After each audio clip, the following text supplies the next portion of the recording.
कैसे महान सद्गुरु ने बदल दिया था प्रभु श्री राम का जीवन।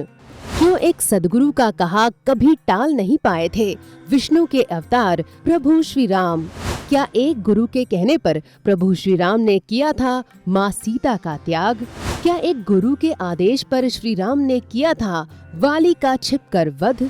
कौन थे प्रभु श्री राम के सद्गुरु और कैसे उन्होंने प्रभु श्री राम के जीवन के हर एक फैसले पर डाला था अपना प्रभाव? दोस्तों, ये कहानी बताने से पहले हम अपने सारे आत्मीय जनों का सनातन सद्गुरु चैनल पर स्वागत करते हैं। दोस्तों, सद्गुरु की महिमा वेदों से लेकर आज तक चली आ रही है।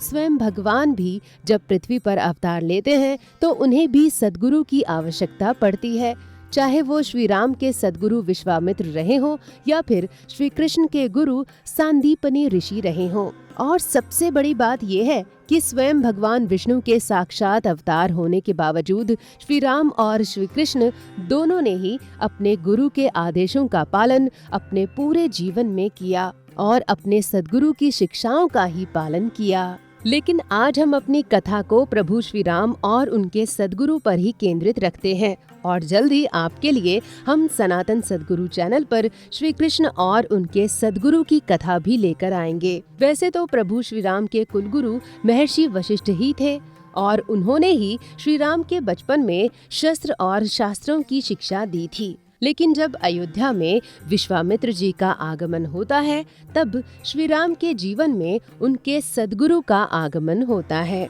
वाल्मीकि रामायण की कथा के अनुसार जब श्री राम की आयु 12 वर्ष के करीब थी तब एक दिन उनके पिता महाराज दशरथ जी की सभा में अचानक महर्षि विश्वामित्र जी का आगमन होता है। विश्वामित्र जी दशरथ जी से राक्षसों का वध करने के लिए श्री राम को मांग लेते हैं। थोड़ी हिचकिचाहट के बाद दशरथ जी श्री राम को विश्वामित्र जी को सौंप देते हैं। श्री राम के साथ लक्ष्मण जी भी विश्वामित्र जी के साथ चल पड़ते हैं। आगे चलकर जब विश्वामित्र जी श्री राम को ताटका नामक राक्षसी का वध करने के लिए कहते हैं तो श्री राम ताटका का वध करने के लिए इसलिए हिचकिचा जाते हैं क्योंकि शास्त्रों के अनुसार स्त्री का वध करना अनुचित माना जाता है। तब विश्वामित्र जी श्री राम को जीवन का ऐसा पाठ पढ़ाते हैं कि श्री राम के जीवन का हर संशय दूर हो जाता है। विश्वामित्र जी श्री राम से कहते हैं, नृशंस अनृशंसम व प्रजा रक्षण कारणात् पातकम व सदोषम व कर्तव्यम रक्षिता सदा राज्यभार न्युक्ताना मेष धर्मः सनातनः।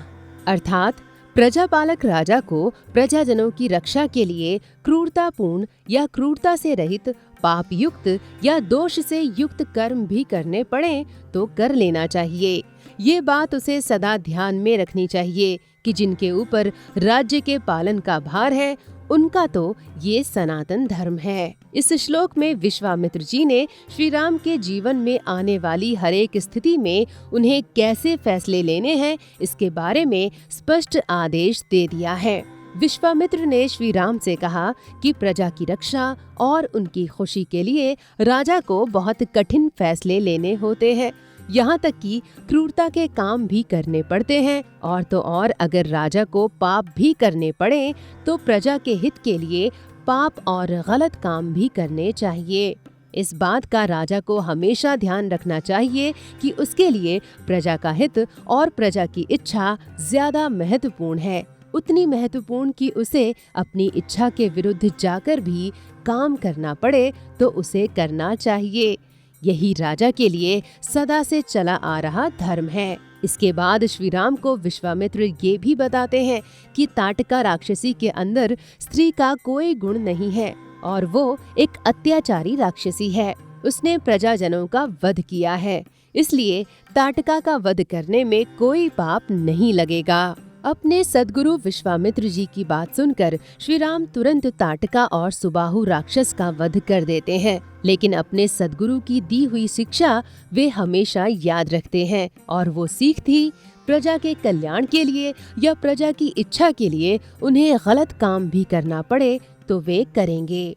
यही वजह थी कि जब सुग्रीव जो कि श्री राम के इक्ष्वाकु वंश की शरण में आए थे, उनके लिए श्री राम ने वाली का छिपकर वध किया। जब प्रजा को माँ सीता के चरित्र पर संदेह हुआ, तब ये जानते हुए भी कि माँ सीता गंगा मैया की तरह पवित्र है, श्री राम ने माँ सीता का त्याग कर दिया। श्री राम ने अपनी खुशी से ऊपर प्रजा की खुशी को रखा और अपने कल्याण से ऊपर अपनी प्रजा की कल्याण की भावना को रखा।